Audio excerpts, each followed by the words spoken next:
Imagine this. You find your dream house. You pay the seller in advance and sign a 20-page sale agreement, and you think, that's it, I own the house. But you don't. Legally, you are still just a visitor in that house.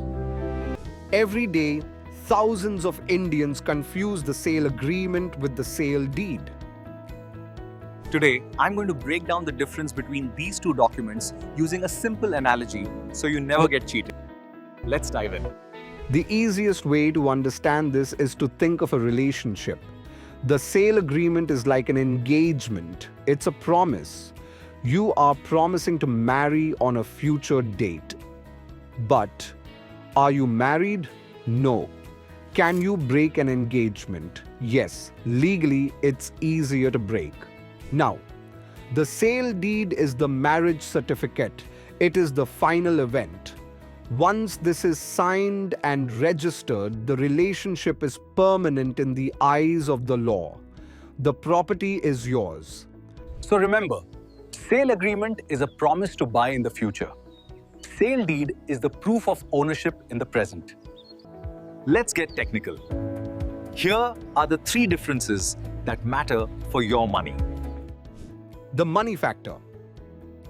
When you sign a sale agreement, you usually pay 10% to 20% of the property value. This is the token or earnest money. But the sale deed is only signed when you pay the remaining 80% to 90%.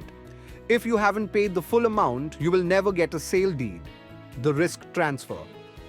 This is huge. If the house catches fire after the sale agreement but before the sale deed, who loses money? Usually the seller, because they are still the owner.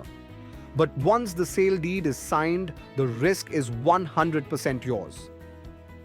The registration Supreme Court rule.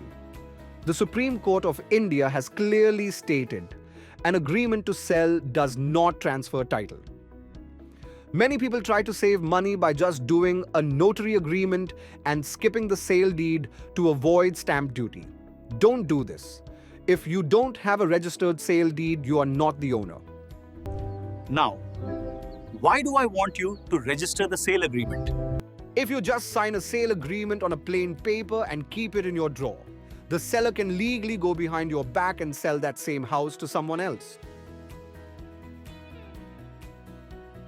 But if you register the sale agreement at the sub-registrar's office, it shows up in the encumbrance certificate. If the seller tries to sell it again, the new buyer will see your name on the EC and catch the fraud. Always insist on a registered sale agreement, even if it costs a bit more. So to summarize, the sale agreement happens first on terms and conditions. The sale deed is the last step, ownership transfer. Never buy a property on just a power of attorney or agreement. Looking for trusted property advice? We're here for you.